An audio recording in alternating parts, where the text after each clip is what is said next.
Ma'am, what is the importance of fallopian tubes in infertility and how we are going to diagnose it? Tubal disease is one of the most common factor which can cause infertility. When we take infertile women, 1 in 4 have tubal disease. Many a times these patients are totally asymptomatic. Sometimes in advanced disease they can have pain in the abdomen, sometimes excessive white discharge, and if the disease is so extensive and it spreads to the uterus, sometimes these patients can present to us with less bleeding during periods and irregular cycles. So, it is difficult to diagnose with ultrasound unless the tube is totally damaged and distended with the infected fluid. It can be diagnosed with ultrasound. Sometimes if the disease is extensive, involving the uterus, damaging the uterine cavity, the patient may have thin endometrium in ultrasound.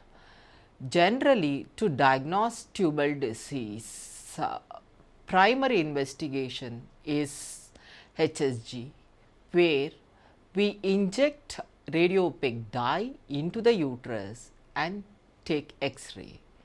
So, tubal block can be diagnosed with HSG.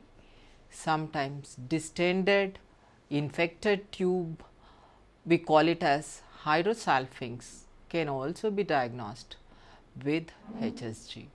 If the disease is extending into the uterus, damaging the inner layers of uterus, it can be suspected with HSG, but it is not 100% accurate.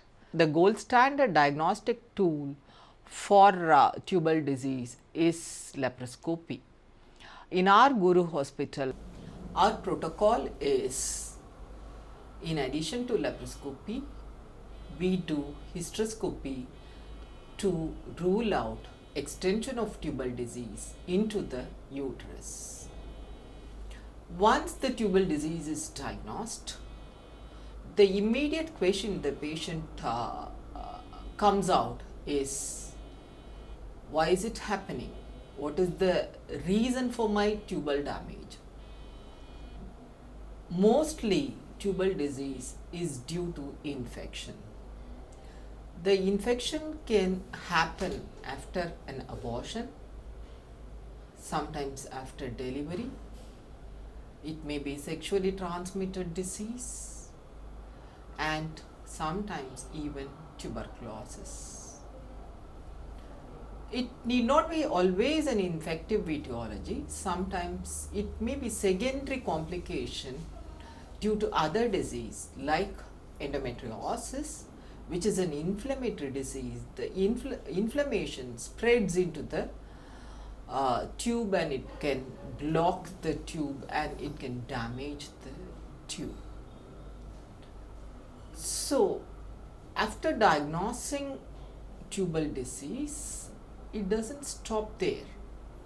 Sometimes, if it is an extensive disease, it may cause total adhesion in the pelvic cavity and the blood supply to ovary may be compromised, and so the patient may have reduced number of eggs and reduced quality of eggs.